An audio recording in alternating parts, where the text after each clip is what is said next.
Paul's College, Kalamashiri. Now, I invite Sohin Shaji to introduce the speaker.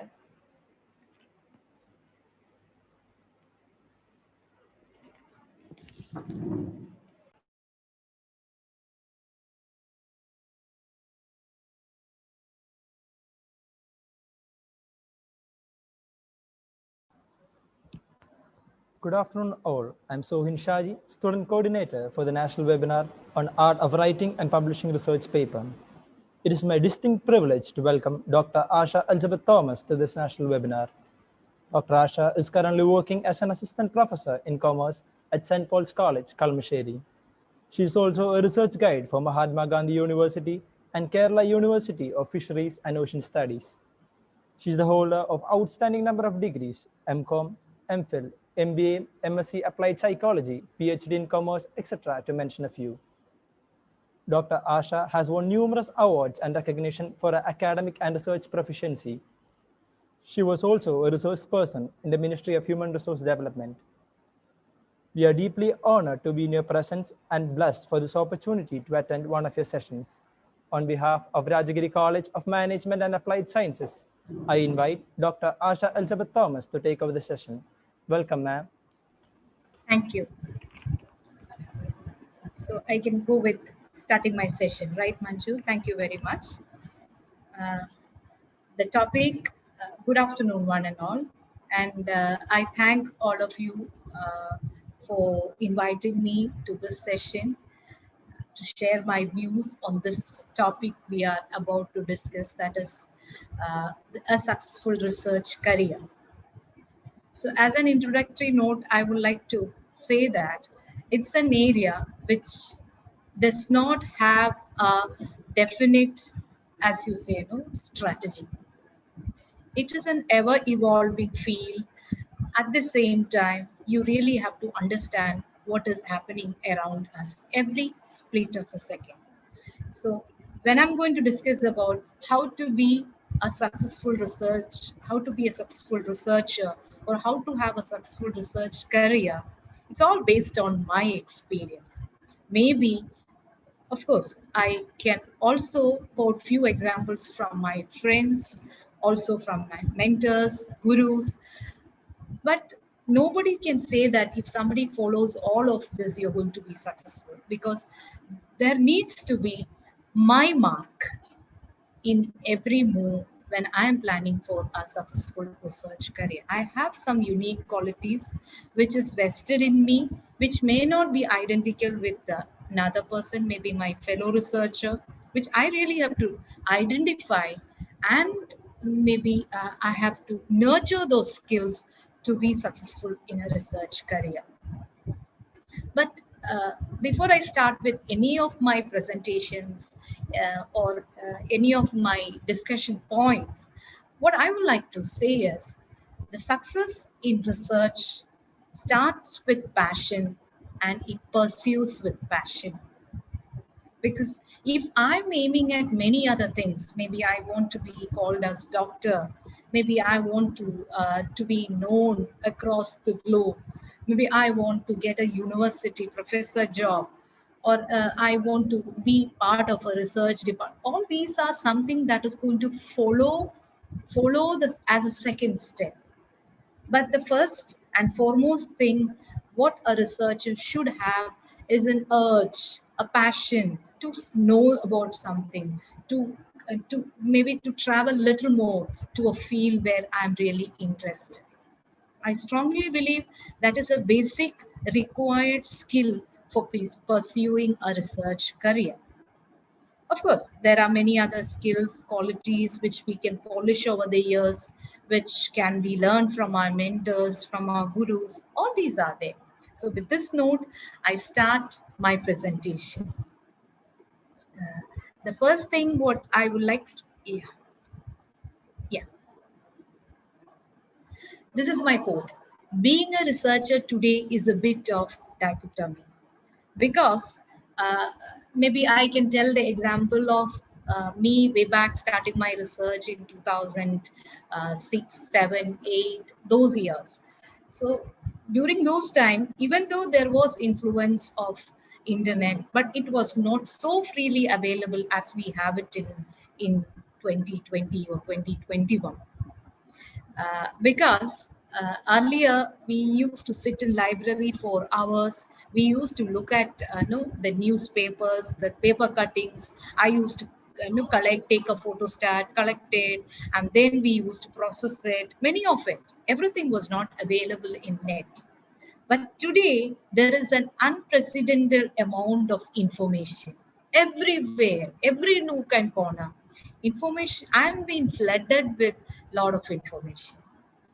So it's a boon, but there is also a drawback which is associated with it. I really have to understand which is my filter. Where do I keep my filter for grabbing the right kind of information? That's a real problem which might be faced by researchers across the globe. What is the right data? What is the right kind of source for me from where I have to take data? This requires a lot of skills. And another thing which is no, which can be a bonus. There are plenty of possibilities of collaboration. I can sit in my office space. I can think of collaborating with one of the finer or many of the finest university, top ranked universities across the globe, if my works are authentic and sensible and promising. So there are a lot of possibilities of collaboration when I'm looking into a career in research. Of course, when we are talking about research, research requires funding. Earlier, we used to think of only one funding, which maybe we are taking from our own pockets or some UGC. When we are into a university structure, if you are into a university structure, you might be thinking about some grants, student grant or researcher fellowship or faculty fellowship that's been given to us through university grants commissions or other agencies like DST or ICS. We used to think of only that. But that's not the situation now, which is available in front of us. If I really have a good theme, there is no shortage of funding for me.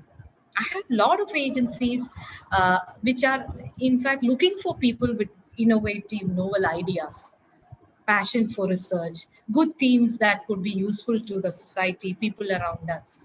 Right. So that is also, it's not an issue in the present scenario. Now, along with that, there are certain other things which defines how competitive is research environment in today's world. We have many opportunities, but at the same time, competition is very tough when we are talking about a research environment, a career in research now. People, I don't know about the whole profile of the participants here, but I understand that it is a mix of students, scholars, faculty. So maybe I can just touch all over these areas. uh, so what I understand is now people who have gone for in search for a research guide for pursuing their PhD, they knew the difficulty in getting a right, not right, that word even does not come, in getting a guide, because now there is scarcity of research guides, especially in Kerala. I will have to search for many other states, or I will have to think of planning to move abroad for pursuing my PhD if my aim is in immediate future. Because I know that being a research guide, I know almost every day I get calls from different people across Kerala, even outside India, looking for different collaborative opportunities for the same. But uh, what what we know is the situation is people applications are large in number, applicants are large in number, so accordingly things have become very competitive for the researchers for pursuing in a research career. That's not only with the case of PhD. See, when I'm applying for a grant, a funding opportunity, I'm competing with lakhs of people in and around my place. Lakhs of people. It does not happen in single numbers. It happens in 6 to 7 digits. So that's a kind of competitions which we are facing in the current scenario. The second part which you might be feeling is now it's earlier they used to make up the companies, the organizations, the institutions who were floating call for research. They used to give us an open invitation. We could choose our area, we could look into our interested area, we could make a proposal and send it to them. But the situation is different now. In most of the universities, every academic year they go with certain themes for research, looking into the need of the society and looking into the need of that institution. So they have a theme for an academic year in which they would be looking for researchers and research proposals. Again, I'm being narrowed down. I'm being framed into a particular context. If my research theme falls into that, I have a possibility of going for such, applying to such research projects. So that again is reduced my chance of my proposal being selected when I apply for it. And then the third thing is now almost when I apply for some of the international projects which been like floated now recently, what I can understand here is they have really tightened the possibilities of that research. Earlier we used to write that okay, these are the possible outcomes if I conduct this research. My now after going for so many interviews, I understand that now they ask you number it out, what are the possibilities of with which you're going to come out, what is the output with which you know what you expect from your research. So what can be our expectation if we are going to grant you with this research grant. So there I'm being no like I have to number it out that my outcome, my expected outcome would be this. It can be significant from this perspective. I cannot just give some vague idea about okay, these are the possibilities, these may or may not. That's not possible in the present scenario. That again has made the situation little competitive. So one part, we have many chances, lot of information, lot of funding agencies, and we have many chances for collaboration. In the other part, it's like two sides of a coin. In the other part, when I look at it, I have lot of competition coming up from equally qualified people. I'm being put into, when I'm applying for a grant, I'm not being evaluated for that proposal alone, but I'm being evaluated as, as a person having a research profile. What's my research profile? Whether my research profile is joining with the expectation of that funding agency. That also is a question for me. So that's why I say that being or opting for a research career, it can be along with academics as I have done, or it can be a full-time, you can be attached with a research department. It's up to you which one is okay for you. But in both ways, it's like dichotomy. How, in what way we proceed, what matters, whether we would be successful or not. So this is the context where I'm going to define, or maybe I'm going to discuss few points. I don't guarantee that I can explain all in this 1 hour time, but I've selected the most important ones which I feel out of my experience. Moving further, uh, what I find is I have put in these boxes. The first box, when I am going with as a researcher, maybe soon after my post-graduation, soon after my PhD, or maybe soon after my postdoctoral research. In any of these cases, these are the 5 boxes which I would be definitely dealing with. One is my year of experience as a researcher. Definitely, when I'm looking into when I'm joining a research firm, so there are a lot of research institutions, organizations, both governmental and non-governmental. They would be looking at what kind of experience I had over these years, maybe as part of my PhD, as part of some collaborative research project. So that is one box which is needed. Now, some of the students who are sitting in front of me may be asking, what kind of research experience we can have when I'm pursuing my undergraduate program, or maybe I'm pursuing my postgraduate program. What kind of experience am I expected to make it?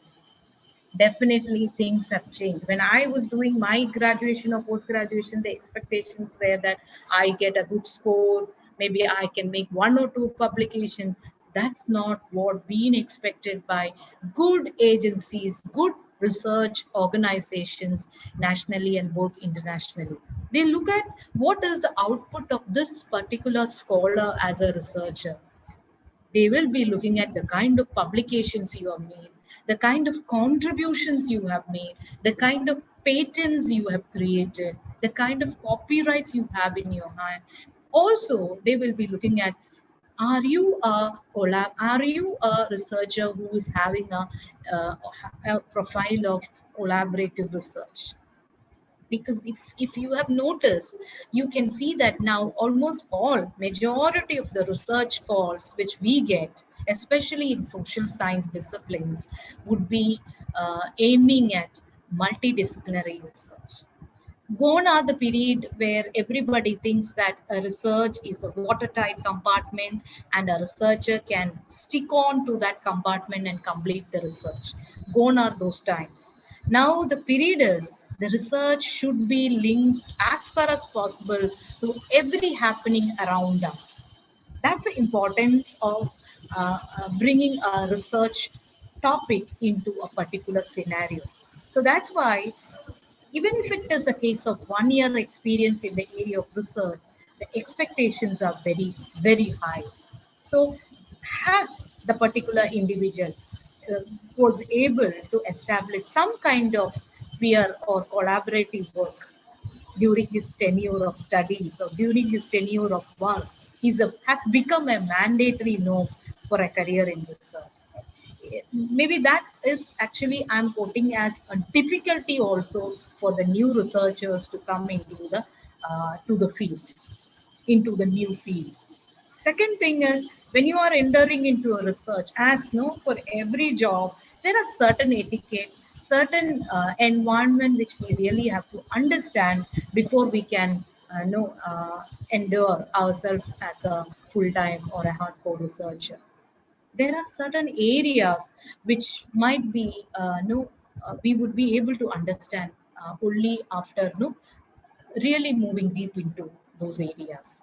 So these are the two blocks which can be maybe a barrier for the fresh graduates or postgraduates or scholars to come into the research area, the real research field.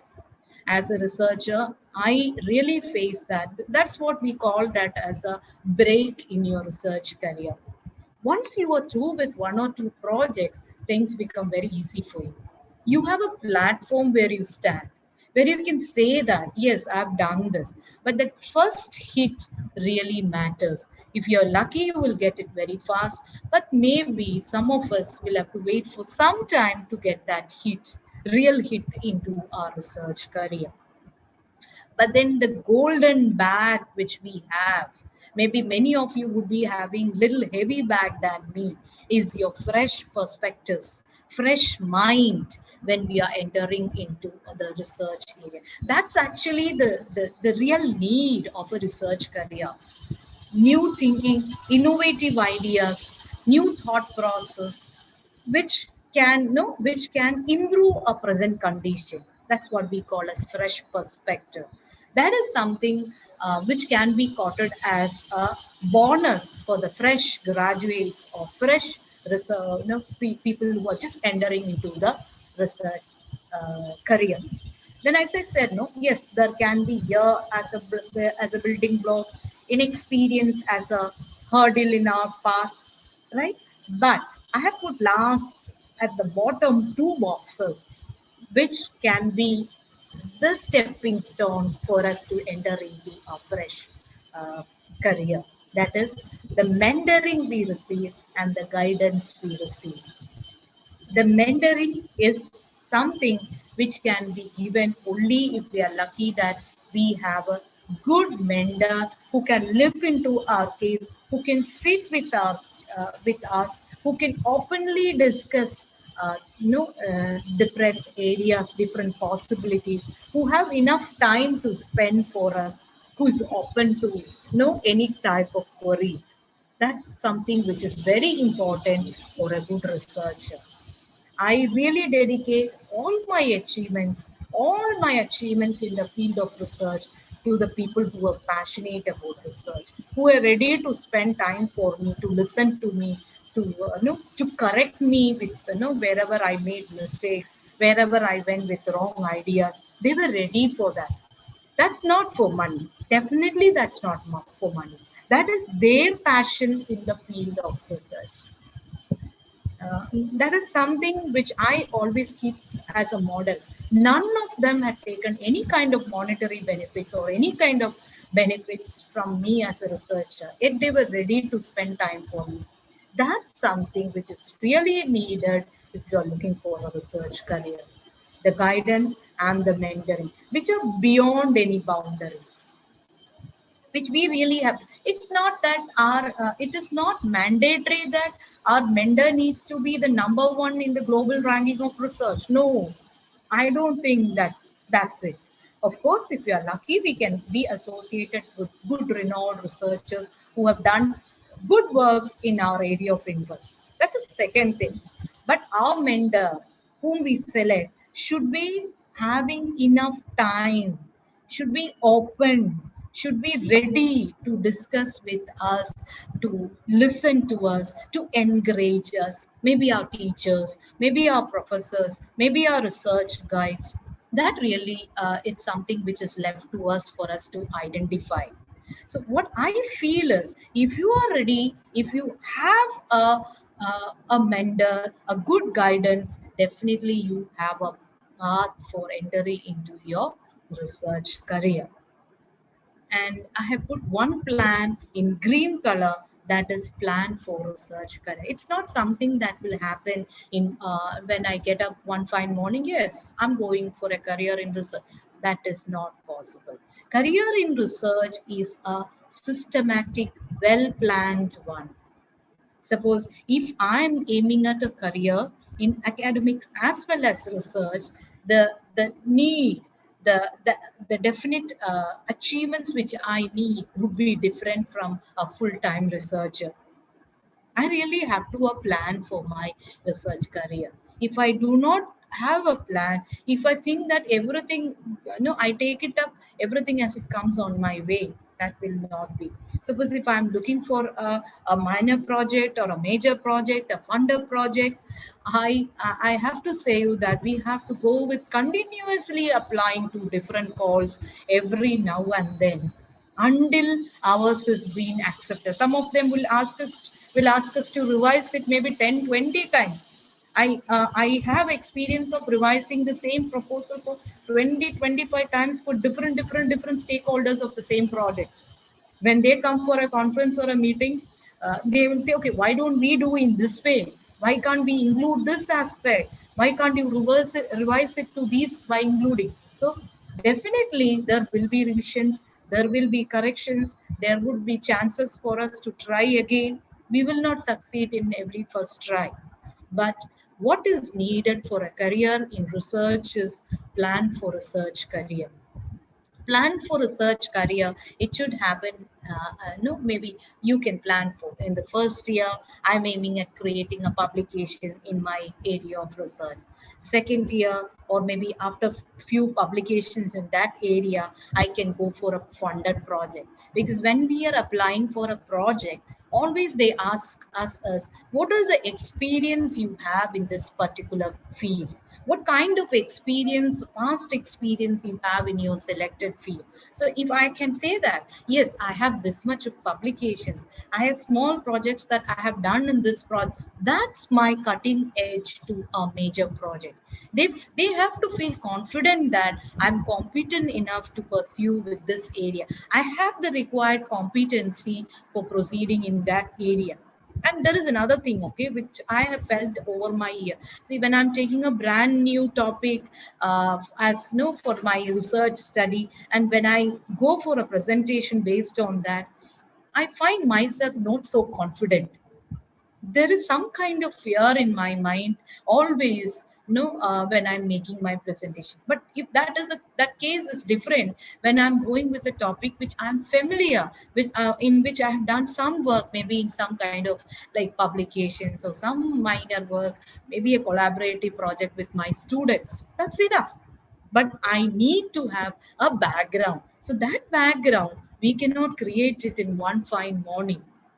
It has to be planned very well. Now, what I do is when I am planning to apply for a major project in a particular area, I ensure that there are 2 or 3 works that is connected with that area where no, I have already some record of it. Maybe some funded small project or some publications, some paper presentations, some collaborative activities, which I can keep as an evidence for granting me with that. As I said at the beginning, this is a competitive thing. They really have to decide who is more competent enough to be awarded with. That's why we have to plan for our research career in a systematic way.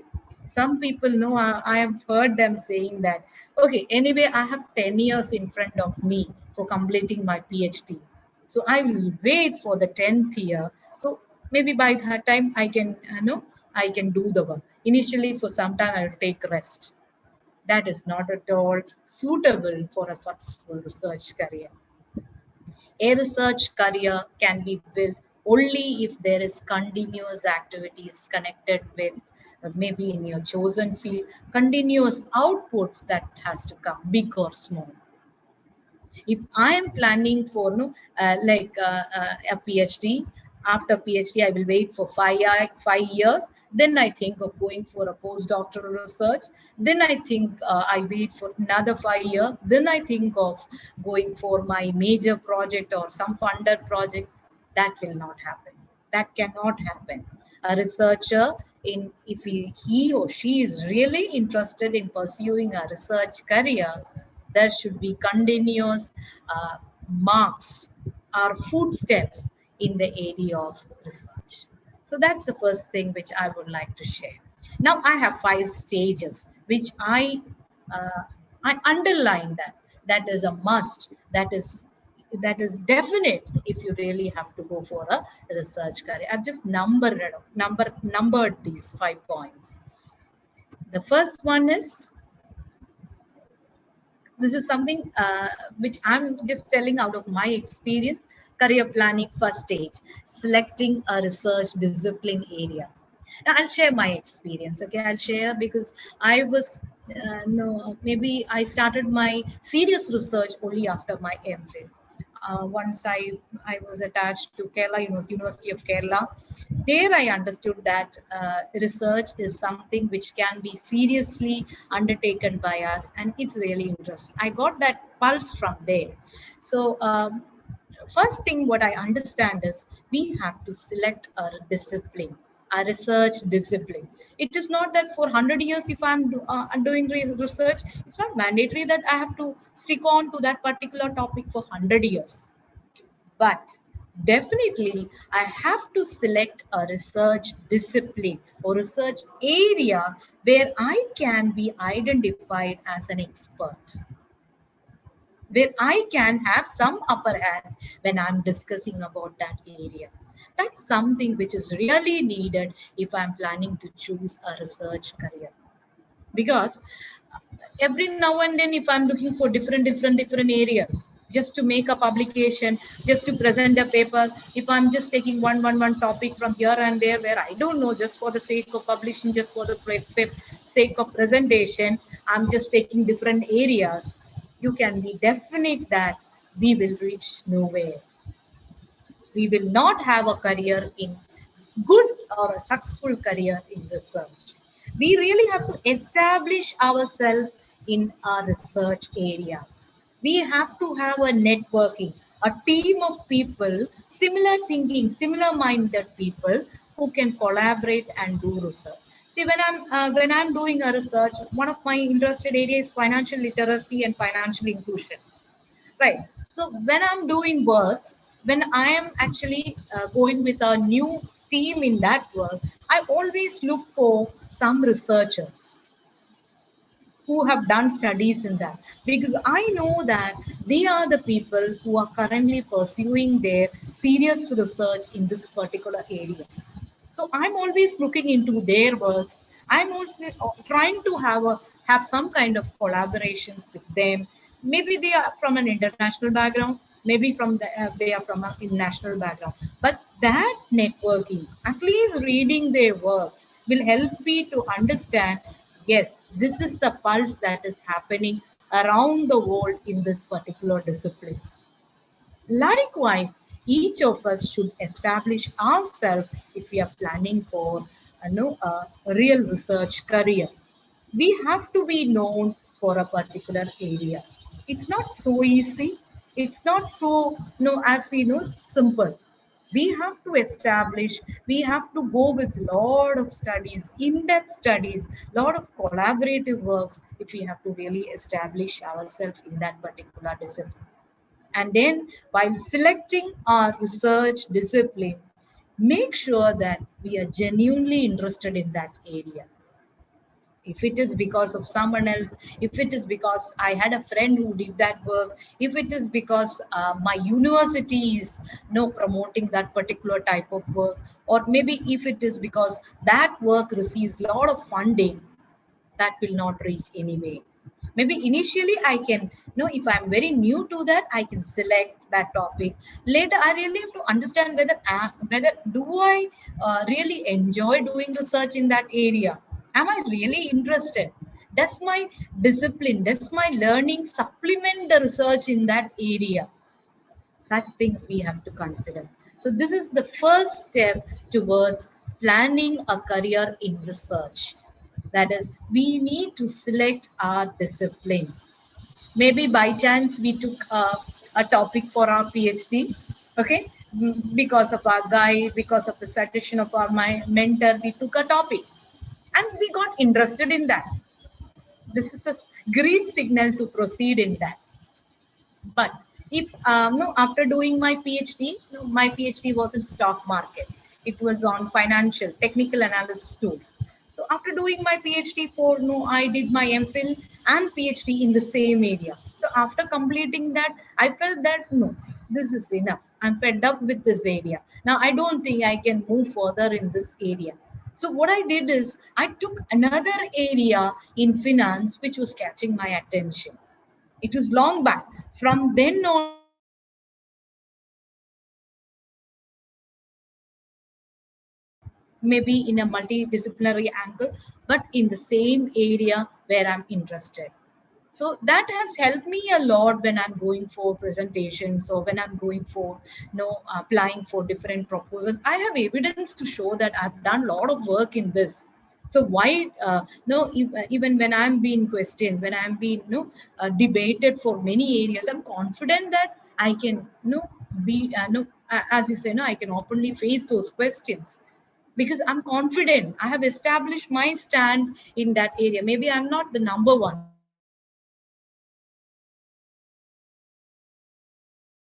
but I have done some works. So that is the first step in selecting in our research career, is selecting a research area. And that is I give a key term for that. uh, Maybe I have definition to that. That is called as research assessment exercise. Research assessment exercise uh, is something which is a combination of need of the society and the ability of the individual researcher. This should match together. When I'm planning for a research topic, okay, when I'm deciding upon a research topic, I really have to match these things.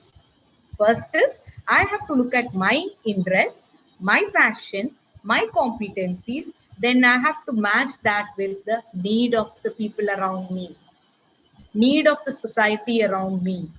Because I'm very passionate about a particular topic, I've learned a lot of it, but unfortunately there is no need of such project for the society, or for my host institution, or for the people of that locality. There is no point in funding that project. So no one will fund such projects which does not come up with some kind of concrete output.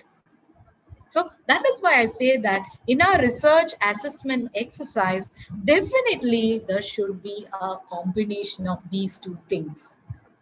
If that combination work well, our first stage is over. Our first stage is through. We can just establish over the years. We can establish into different areas which are connected with the same area. I started with financial literacy. I added financial inclusion to that. Then I just went with intervention. Then I went with models linking financial institutions and interventions. Then I went with how the perspective, the difference in perspective of people towards this intervention strategies, all these. So these are different angle, but I identified something as a core, which is the need of the hour, as well as I'm confident that I have some kind of competency in that. So that's what I call it as research assessment exercise, which is needed at any stage. No matter I'm an undergraduate student or a postgraduate student or a PhD scholar or a postdoc scholar, or maybe I'm a faculty. This assessment exercise is a continuous process. Every research requires that. Every new idea requires that assessment exercise that is needed for a successful career. Second point, which I would like to say, is selecting a mentor and a supervisor, which I've already said. The prime factor to consider when we are planning for a research career is identification of ideal mentors or supervisors or gurus. See, often we find that uh, many of the scholars land up in big trouble with their research work because of the strained relationship with the supervisor, with the research supervisor. Because of that, they are not able to proceed in that career. It is something which we really can avoid, because they really, and I don't know whether everyone is lucky enough for that, but I can say that every end, every point of our research, we can really find people who are genuinely interested in a particular work, genuinely interested for more works which are related with that area. If I'm able to pick such people as my mentors, as my evaluator, or as my supervisor, I win the game. It's not compulsory that that person has to be my guide for my PhD. It's not compulsory that that professor has to be my teacher. I can have this relationship even without seeing a person, because in this ICT enabled research environment, physical existence does not matter. I collaborate very with many people whom I have not seen at all, and I don't know, I don't think I can meet all of them because they're spread across different parts of the world. But I'm very sure that they are actually contributing positively towards the research career, towards my research career. Equally, there is another side. It's not a one-way process. I, as a researcher, also should be willing to share my experience, share my finding, share my thoughts with such kind of people. I should be open enough for that. If I am confining everything so that nobody knows, when I come up with a publication, nobody is going to find about that work, or no interpret or comment on that work until it gets published, that's not, I don't think that's a good research. A good career will not prosper from such kind of thoughts. It should be open. We should be ready to share and participate in discussions if we are aiming at a career in research. So that's the second stage. We need to have a mentor. I have a lot of mentors. Okay, I have a lot of, I'm proud to say that, because one person may not be well versed, or he may not be interested in different areas where we go as our research. So don't stick on to one person as your mentor, but see that we have some kind of lesson, or some kind of possibility for establishing a good academic relationship with that particular person, right? So that's something which I think is needed for a career in research. Now, the third thing which I would like to say is collaboration. Networking is another thing which is very important for a research career. And just now I spoke about the networking, the context of networking, and the possible benefits are, we have a lot of access to new tools, new techniques, new models, new information, new skills, and maybe if it is from an international perspective, it can give us a global perspective in the theme. It can help us to incorporate some of the accepted models across different economies like us. So I still remember when we were going with our financial, inclusion project called Delphi with Ghana, Tanzania, and India. It was a collaborative project, three-country project. So we had researchers from Ghana, we had researchers from Tanzania, and of course we from India also. So the researchers from, it was on microfinance initiatives in three countries, and what is the kind of penetration, what were the possible benefits from those. So three countries during, it was long back. Maybe I can say that it was around 6 to 7 years back. During this time, actually, when we were talking about this collaborative work in microfinance, the researchers from three countries brought three different models of penetrating microfinance initiatives among the lower pyramid group of people. Three different models. I still remember how we tried to incorporate that. We tried to find out the advantages and benefits of all these models and finally arrived at a final conclusion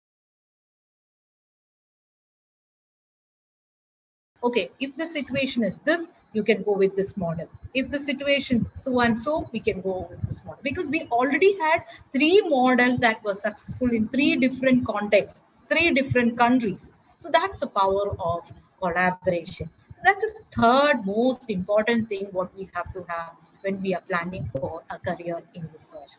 And the fourth one, my time is ticking down, so I'm just speeding up. Okay, the fourth thing, which I think as no mandatory, is the ethics and research integrity. It should be mandatory with every person who is aiming at a career in research. Of course, it is applicable to all the careers, but in research, it is must, it is mandatory. Now, what kind of integrity we are talking about?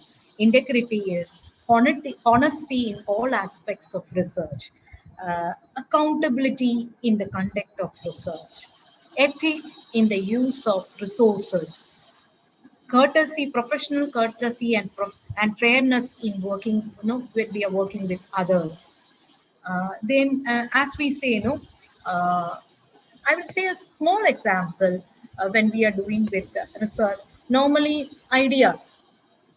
When we are going with a project, no, lot of people give us ideas about, collaborative ideas about a particular topic. We collect it from a lot of people, but ultimately when we come up with a final work, I don't know how how much or what kind of acknowledgement we give for those ideas which we get at free of cost.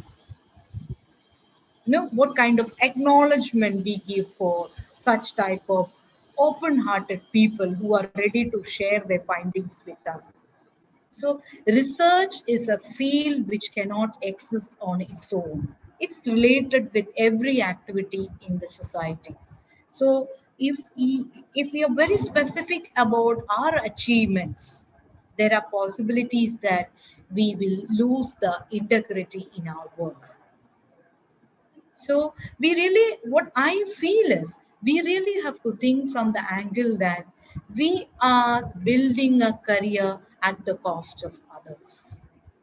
No research can proceed without receiving any support from even for one or two persons around us. So that's why a researcher needs to be very sure that simply for the sake of getting a PhD, I'm just spending government money. Simply for the sake of getting a job in academics, I'm just wasting my time and resources for no doing. Now, once I had a chance of listening to a person, no, it's been shared by one of my friend who said that yes, I cannot say about anything about my research project because I bought this research project from an agency for getting this, no, for being awarded with this degree. This, I don't think this kind of behaviors will be leading to a career in research. No. So that's why of course, acknowledgement, that's another thing. Acknowledgement, every now and then we say that I've given it as a reference, but maybe when we are getting assistance from different agencies, when we are, a lot of people are opening their minds, believing that it is safe in in our hands, especially in social science, psychology research, utilizing that for the purpose of our benefit is something which should be avoided if we really want to have a career in research. So that, again, that's something which I believe as very important for a career in research. Now, the last thing which I'm going to discuss here is uh, career in research is choosing your publication style and format. So I was talking about the first one, selection of a discipline. The second one, a mentor in hand, right? The third one, I was talking about the other aspects which no, we will be considering when we are going with research. We also mentioned about the kind of, networking, collaborations, right? And finally, I'm going to talk about the kind of publications I'm going to have when I'm going with my research. See, I would like to say the last sentence first. Whether to try to publish a small amount of possible lower impact work sooner, this is a big question in front of us always. Whether to try to publish a small amount of possibly lower impact work, but it can be much faster, or are we ready to wait for, no, for a bigger impact work by doing little more in depth, little more honest, little more, macro perspective, by engaging in little more macro perspective aspects? That's in our code. That decides what type of publication style and format we need to have. Of course, there is one more thing, but this is the primary fact which I would like to. So, if I am a serious researcher, if I am seriously engaged in research, uh, I would be looking not into numbers, I will be looking into the content of my publication, not the numbers. So that's where we really have to decide.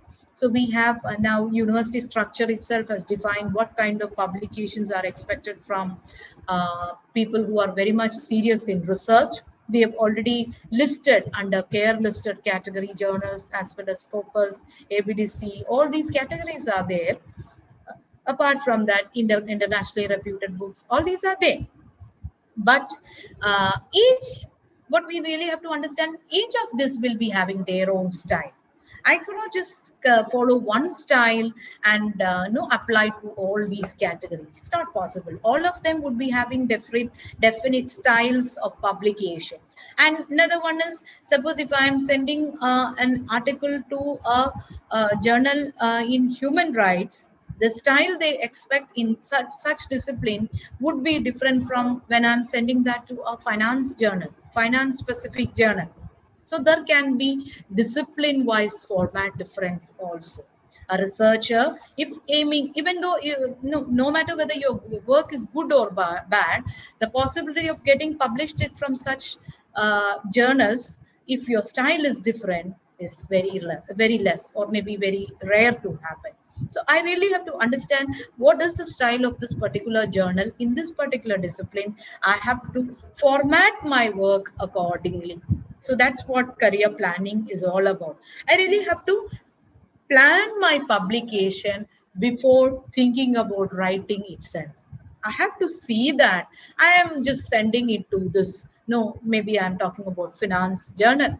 I'm planning to send it to Indian Journal of Finance. Yes, They have a different set of style. If I'm planning to send into management guru, they have another style of writing, right? So I really have to understand that if I have to come up with my work being published in reputed, accepted journals. And there is another thing. Once I have a history of publication in some of these good journals, the possibility of my article being accepted for good journals are high, because they look at what is the profile of this researcher, what kind of works he or she has done. So that is very important. And second thing is, in these publications, the kind of references we make is also important. We need to make references. We need to think from a perspective of, okay, is this journal publishing similar types of work which I am planning to write? I really have to ensure that. So that is also a matter of planning, which is connected with a research career. So I was just briefing on some of the points which I learned from my own experience. And um, maybe I stop here with a note that career in research is something which is never ending. That's what I believe. That is a drive for me in this. Now, whatever happens, whatever, how much ever busy I am there, I am in my academic life, I I make it a point that I do something that is connected with research. That is a spark. That is a fire which help us to update ourselves with the happening in and around us. It helps us to be connected with like-minded people who can discuss, who will share ideas. So that is the plus point for a career in research. And I don't like to exclude career in research from some other. See, sir, I will always say that with any career, you have to pursue research. With any career, it's not only in academics. Every career requires a tinge of research to help us to update with, to help us to be competitive enough to face the challenges in our career. With this note, I thank you all. If you have any questions, I'm open to all. Thank you very much.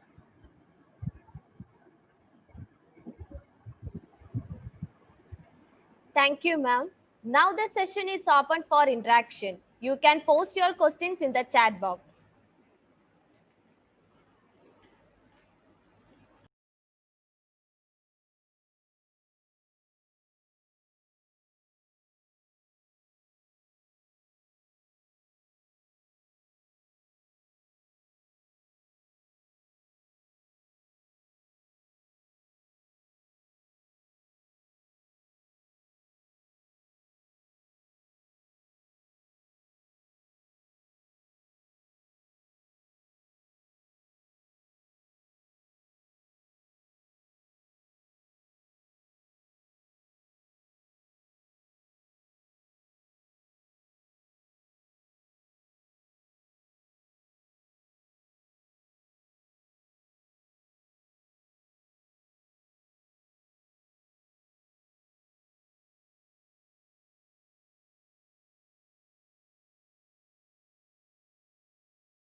Ma'am, first question. You mentioned about acknowledgement. Is it necessary to obtain permission to use scales of other authors?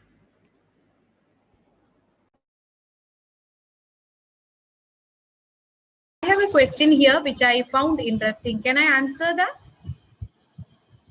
Yes, ma'am. Yes, Yeah, ma'am. the question is posed from, I think, Anju George. Can we use data from same field study for different publications? Uh, Anju, maybe some of you also would be having a similar doubt. I also had the same doubt. Data is, or data can be used for different studies, but what we have to, there is no restriction of no you restriction that we cannot use the same data set for many publications. We can use. In fact, when I, that was some kind of experience which I had. In fact, when I'm applying for international projects and all, they don't go with this primary data. They always ask me if you can do this project with already published data source. Published, if you can proceed your study with some kind of published data source, that's okay for them, because then they are sure with the authenticity of their data. So there is no restriction with respect to using that same data set for many studies. But one thing you have to make sure that you're analyzing the same thing in different perspectives. Say, for example, for first time you might be just looking the relationship between financial literacy and gender. That was the only thing which you did for your first study. Maybe in the next study you are trying to study the relationship between financial literacy and maybe the financial inclusion, the rate of financial inclusion.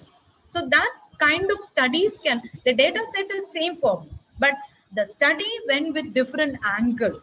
So that is possible. There is no problem in using the data set, but we have to ensure that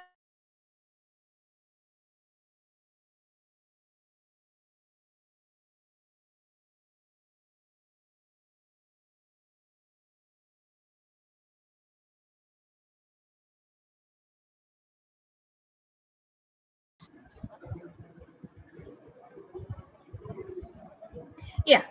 There is another question which has come. What type of career may a supervisor, research supervisor have? Uh, I'm a research supervisor, but what I understand is research supervisor, the credit, uh, and I also enjoy that, even though I have not established as many of the senior professors. I have 5 scholars with me, going with 5 different research areas, some in marketing, some in finance. So I have to study all these areas if I have to help them in some or other way. So the credit, the career in researcher, one is every publication where you are part of it, every work where you are part of it, the credit is also, along with the scholar, the credit also would be there with the supervisor. So that is one part. Second is, when you are a research supervisor, you become well versed in many areas. If you say that you have a scholar who have been no awarded with PhD in this particular area, we are also well versed in that area. So that gives us more chance to get more funded projects, more collaborations, more associations, more networking opportunities, all that. So I think that is the career for a supervisor, little more established in the area of research.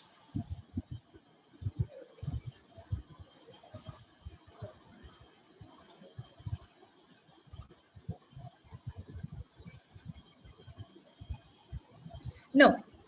Can we, is book publication useful in PhD rather than journal publication? Uh, Both are okay, but normally now the trend, or now what researchers do is they come up with a book publication for the whole of the PhD work, because that gives them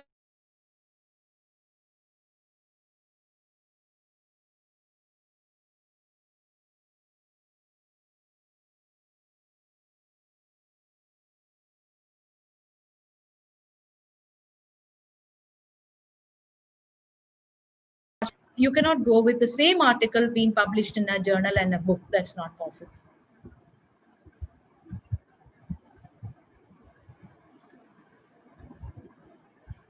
I think that's it.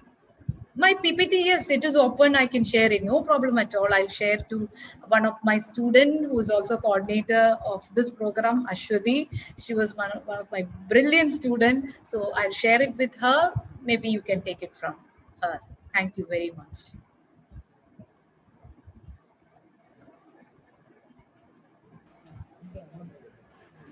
Thank you, ma'am. Yes. A link for the feedback form is pasted in the chat box. Kindly fill in the details with utmost care. Now we have come to the end of the interactive session. Now I invite Ms. Manju M. Kaimal, Faculty Coordinator of the National Webinar, for delivering vote of thanks. Ma'am, please.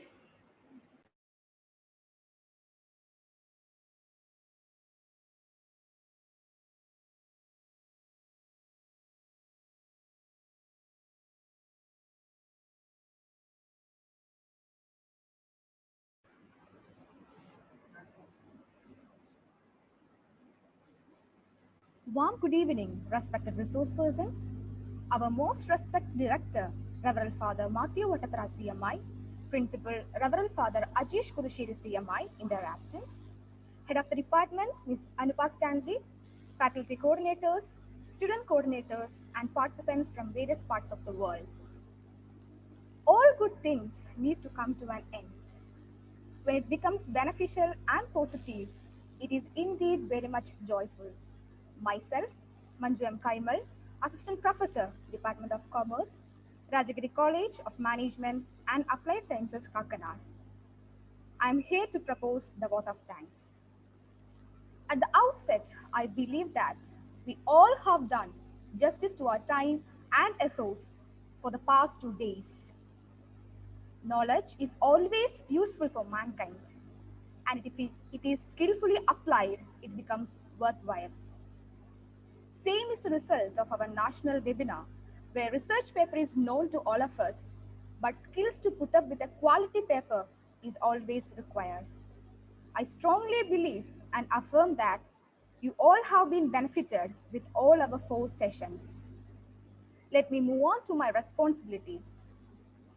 First and foremost, I would like to thank our respected director, Reverend Father Matthew Vatatara CMI, and Principal, Reverend Father Ajish Pudusheri CMI, who have supported all our endeavors. I take the opportunity to thank all our learned resource persons for the webinar. Dr. Santosh Kumar S. from Cochin University of Science and Technology, Dr. Vineet KM from Government College Tripunithara, Dr. Srijesh S. from IIM Calicut, and Dr. Asha E. Thomas from St. Paul's College, Kalamasheri, for their insightful and professional knowledge sharing sessions. Dear Madam and Sirs, on the behalf of the Director, Principal, staff, students, and all the participants, and on my personal behalf, I express our gratitude for making this webinar successful and fruitful. No department is complete without the leading light. I take this opportunity to thank our head of the department, Ms. Anupa Stanley, for her untiring efforts for past of many weeks. Thank you, ma'am. There are a few people behind the curtain who make the show happen. I thank my core team, Jitu sir and Raji ma'am, and all our department members for their support, without which this first step of our department would not have been possible. I thank all my colleagues at Rajagiri for their support, inspiration, and thoughtful ideas. I especially thank the technical team, Jokisa, Head of the Department of Computer Science, Sijo sir, Rahul Jetan, and Manichetan for extending the support to make this digital show work very well.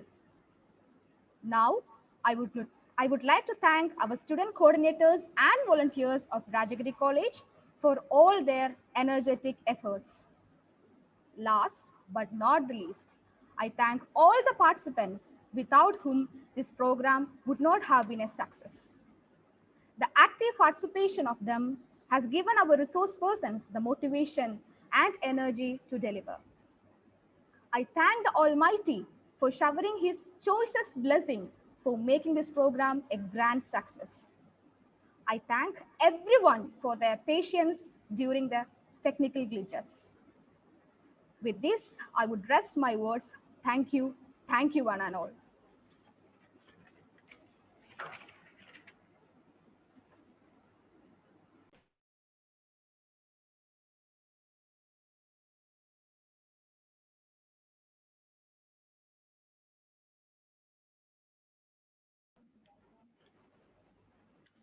Thank you, ma'am. For the kind attention of the participants, we request the participants to precisely enter the details in the feedback form and double check major details like name, name of the institution, and email address that is going to be crucial for generating the participation e-certificates.